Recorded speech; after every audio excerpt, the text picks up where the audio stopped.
लकड़ी का एक खिलौना रॉकेट एक शंकु के आकार का है जो एक बेलन पर अध्यारोपित है। जैसा कि आकृति 12.8 में दर्शाया गया है। ये आपके पास एक शंकु है जो कि एक बेलन के ऊपर खड़ा हुआ है। जैसा कि आकृति 12.8 में दर्शाया गया है। संपूर्ण रॉकेट की ऊंचाई 26 सेंटीमीटर है। यहाँ से लेकर यहाँ तक आपको 26 सेंटीमीटर दिया गया है, जबकि शंक्वाकार भाग की ऊंचाई 6 सेंटीमीटर है। यानी कि यहाँ से लेकर यहाँ तक आपको 6 सेंटीमीटर दिया गया है। शंक्वाकार भाग के आधार का व्यास यानी शंकु के आधार का व्यास यानी यहाँ से लेकर यहाँ तक आपके पास 5 सेंटीमीटर दिया गया। यानी कि ये वैल्यू आपके पास है 5 सेंटीमीटर, जैसे कि आपको डायग्राम में दिख रहा है। बेलनाकार भाग का आधार का व्यास 3 सेंटीमीटर है। यानी कि यहाँ से लेकर यहाँ तक आपके पास 3 सेंटीमीटर है और यहाँ से लेकर यहाँ तक आपके पास 3 सेंटीमीटर है। यदि शंक्वाकार भाग पर नारंगी रंग किया जाना है, यानी कि मुझे यहाँ पर नारंगी रंग करना है और बेलनाकार भाग पर पीला रंग करना है, तो प्रत्येक रंग द्वारा रॉकेट का रंगे जाने वाला भाग का क्षेत्रफल ज्ञात कीजिए। आपको निकालना है क्षेत्रफल, नारंगी भाग का क्षेत्रफल और पीले भाग का क्षेत्रफल। पहले इस डायग्राम को थोड़े आसान तरीके से हम समझ लेते हैं। एक हमें दिया गया है शंकु जो कि एक बेलन के ऊपर खड़ा हुआ है। तो ऐसे कुछ आपका डायग्राम ये बन के तैयार होगा।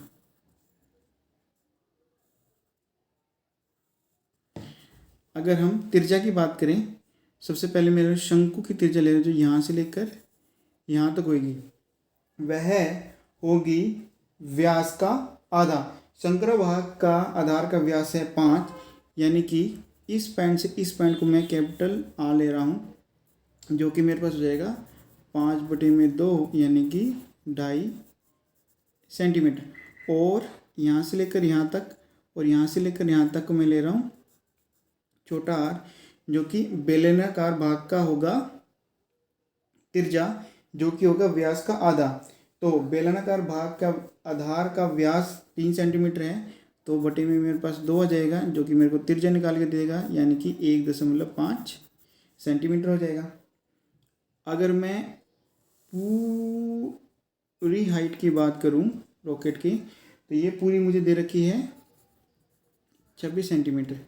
लेकिन अगर हम बात करें शंकु की ऊंचाई आपको दे रखी है 6 सेंटीमीटर। तो जो मेरे पास बेलन की ऊंचाई है वह मेरे पास आ जाएगी 26 में 6 कम कर दूंगा तो मेरे पास आ जाएगा 20 सेंटीमीटर। तो हमें निकालना है शंकु के ऊपर हमें नारंगी रंग करना है, तो हमें निकालना पड़ेगा नारंगी भाग का क्षेत्रफल। तो लिख लेते हैं सबसे पहले नारंगी भाग का क्षेत्रफल, जो कि आपके पास होगा शंकु के ऊपर, जो मैं कर रहा हूँ इस पेंसिल से, और मेरा होगा इस जगह पे और इस बेलन के पीछे भी होगा। यानी कि मुझे चाहिए होगा शंकु का वक्र पृष्ठीय क्षेत्रफल। तो मैं लिख दूंगा शंकु का वक्र पृष्ठीय क्षेत्रफल। साथ भी मुझे ये वाला भाग भी चाहिए होगा, जो कि मेरे पास क्या है, शंकु का आधार है, शंकु का आधार का क्षेत्रफल। तो मेरे पास जमा हो जाएगा शंकु के आधार का क्षेत्रफल, जो कि होता है वृत्त का क्षेत्रफल। जो आधार है वो आपके कैसा है, एक वृत्त जैसा है, जिसके अंदर त्रिज्या आपके पास होगी बड़ी आर, जिसके अंदर बड़ी आर मेरे पास होगी त्रिज्या। माइनस मुझे कर देना है क्योंकि ये जो बेलन है इसके साथ जुड़ा हुआ है, तो इस पर हम रंग नहीं करेंगे क्योंकि जुड़ा हुआ है, इस पर रंग हो ही नहीं सकता। तो हमें ये वाला जो क्षेत्रफल है वो हमें माइनस करना पड़ेगा। तो हम लिख सकते हैं बेलन के सिरे का क्षेत्रफल हमने कर दिया है माइनस, जिसके अंदर जो सिरा है वह कैसा होगा, एक विड्थ जैसा होगा, और जो मेरे पास यहाँ से लेकर यहाँ तक वो तिरछा होगी वो मैंने लिए स्मॉल आर, तो मेरे पास ये हो जाएगा स्मॉल आर। तो मैं लिख लेता हूँ शंकु का वक्र पृष्ठीय क्षेत्रफल आपके पास होता है पाई बड़ा आर एल जमा मेरे पास है शंकु के आधार का क्षेत्रफल, ये मेरे पास हो जाएगा पाई बड़ा आर का स्क्वायर माइनस हो जाएगा बेलन के सिरे का क्षेत्रफल यानी कि पाई स्मॉल आर का स्क्वायर हो जाएगा। मुझे पाई का मान पता है, आर का मान पता है, एल का मान नहीं पता है, तो एल का मान मेरे पास आ जाएगा तिर्यक ऊंचाई जो कि मेरे पास आएगी इस शंकु से, यानी कि ये आपके पास है एच, ये आपके पास है तिर्यक ऊंचाई जिसे हम कहते हैं एल, यहाँ से लेके यहाँ तक आपके तिर्यक, जो यहाँ पर मिलेगा समकोण, समकोण के सामने हमेशा मेरे पास होता है कर्ण एच जो मेरे पास दे रखा है 6 सेंटीमीटर, ये आपके पास हो जाएगा लंब, और जो ये मेरे पास आर है ये मेरे पास हो जाएगी अब आधार। तो हम इस्तेमाल करेंगे पाइथागोरस प्रमेय का, हम निकाल लेंगे एल का मान। तो मैं इस्तेमाल कर रहा हूँ पाइथागोरस थ्योरम, वो हमें कहती है कर्ण का स्क्वायर बराबर होगा मेरे पास आधार का स्क्वायर जमा लंब का स्क्वायर। आधार आपके पास है 2.5 का स्क्वायर जमा लंब आपके पास है 6 का स्क्वायर, कर्ण आपके पास है एल का स्क्वायर, 25 का स्क्वायर आपके पास है 625 दशमलव आ जाएगा मेरे पास यहाँ पर 6 का स्क्वायर मेरे पास होगा 36, 36 और 6 42.25 यानी कि जो एल का मान आ जाएगा अंडर रूट 42.25 आ जाएगा। तो हम इसको सोल्व कर लेते हैं, इस्तेमाल कर लेते हैं लॉन्ग डिवीजन मेथड का।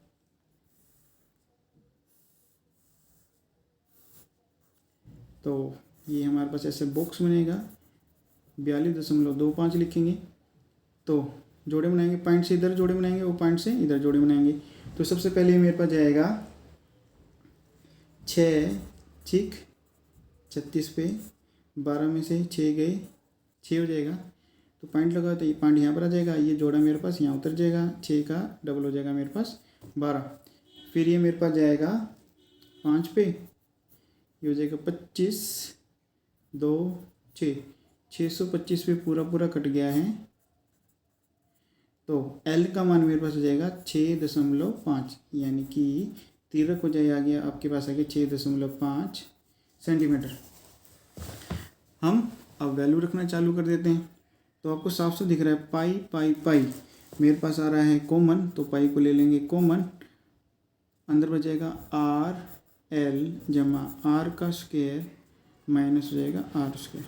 सोल्व कर लेते हैं 3.14 आर इंटू एल 2.5 गुना में एल आपके पास 6.5 प्लस हो जाएगा बड़ी आर का स्क्वायर यानी कि 2.5 का स्क्वायर माइनस हो जाएगा 1.5 का स्क्वायर, ये ब्रैकेट हो जाएगी बंद। तो हम सोल्व कर लेंगे 3.14 आपके पास बाहर है, 25 को गुणा करना है हमें 65 से, 25 2 6 5 30 और 2 32 130 आ जाएगा, ये मेरे पास आएगा 5 2 6 1, तो मेरे पास आ जाएगा यहाँ पर पॉइंट यहाँ पर आ जाएगा 16.25 जमा 25 का स्क्वायर आपके पास होता है 625, तो यहाँ हो जाएगा 6.25 माइनस 15 का स्क्वायर 225, तो 2.25 हो जाएगा। इनको सोल्व कर लेंगे तो यहाँ से मेरे पास आ जाएगा 4 और ये मेरे पास हो जाएगा 3.14 गुना में 4 और 16 20.25, इन दोनों को गुणा कर देंगे तो हमारे पास क्षेत्रफल आ जाएगा। तो कर देते हैं गुणा 20.25 को गुना करना हमें 3.14 से। 5 चौक 20, 2 4 दूनी 8, 9 10, 4 दूनी ये मेरे पास 8 हो जाएगा। 5 2 0 2 ये हो जाएगा मेरे पास 75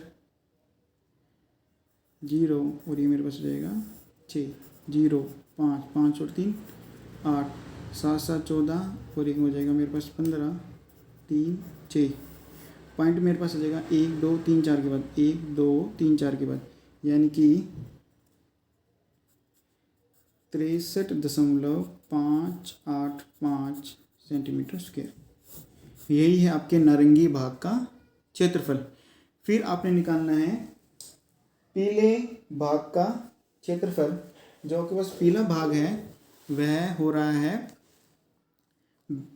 बेलन के ऊपर, यानी कि मैं पेन से बना देता हूँ जैसे आपको आइडिया हो जाएगा। यानी कि ये ऊपर वाला जो सिरा है बेलन का तो चिपका हुआ, इसके ऊपर रंग नहीं होगा, आपका रंग होगा यहाँ पर और नीचे। तो मेरे पास जो फॉर्मूला बनके तैयार होगा, अब मैं लिखना पड़ेगा मेरे को पीले रंग का क्षेत्रफल। आपके पास हो जाएगा बेलन का वक्र पृष्ठीय क्षेत्रफल जमा हो जाएगा आपके पास बेलन के आधार का क्षेत्रफल, जिसके अंदर आपके पास आधार आपके पास होगा एक विड्थ होगा और त्रिज्या आपके पास होगी स्मॉल r। तो हम लगा देंगे फॉर्मूला बेलन का वक्र पृष्ठीय क्षेत्रफल आपके पास होता है 2πr/h जमा πr स्क्वायर हो जाएगा। तो आपके पास साफ साफ दिख रहा है कि πr आपके पास कॉमन है, तो πr आपके पास हो रहा है कॉमन। अंदर आपके पास बच जाएगा 2h जमा में r। सोल्व कर लेते हैं, वैल्यू को पुट कर देते हैं। तो पाई का मान है 3.14 गुना में r का मान है 1.5 गुना में 2 गुना में h आपके पास है 20। तो अगर मैं h के ऊपर ध्यान दूं तो यहाँ पर मैंने लिया था स्मॉल h, तो इसको हम ले लेते हैं कैपिटल H, जिससे आपके पास कन्फ्यूज़न नहीं होगी। तो यहाँ पर अब मैं रख देता हूँ कैपिटल H, जिससे क्या होगा एग्जामिनर को कन्फ्यूज़न नहीं होगी ये H कौन सा है। चलो दोस्तों 2h हो गया जमा r आपके पास है 1.5, तो 3.14 गुना में 1.5 गुना में ये 40 हो जाएगा 41.5। इसको कर लेते हैं आगे सोल्व। सबसे पहले हम गुना कर लेते हैं इन दोनों को। 41.5 को गुना करना है 3.14 से। 5 चौक 20, 4 एकम 4 और 2 6 हो जाएगा, 4 चौक 16 हो जाएगा, 5 1 4 5 3 15, 3 एकम 3 और 1 4 हो जाएगा, 4 3 12 हो जाएगा, 0 11 6 6 12 और 1 हो जाएगा 13 13 4 4 8 1 9 1 10 हो जाएगा, 3 और 1। पॉइंट मेरे पास आ जाएगा 1 2 3 के बाद 1 2 3 के बाद, यानी कि 130.31 को मुझे गुना करना है 1.5 से। तो कर देते गुना, इसको उठा देते हैं। तो 1.5 लिख देते हैं, यहाँ आएगा 5 5 3 15, 5 3 15 5 1 5 और 1 हो जाएगा 6 1 3 0 3 और 1 5 6 4 5 9 और 1। तो पॉइंट मेरे पास आ जाएगा 1 2 3 के बाद 1 2 3 के बाद 195.465 सेंटीमीटर स्क्वायर आपके पास आ जाएगा उत्तर। यही है आपके दोनों पार्ट का उत्तर।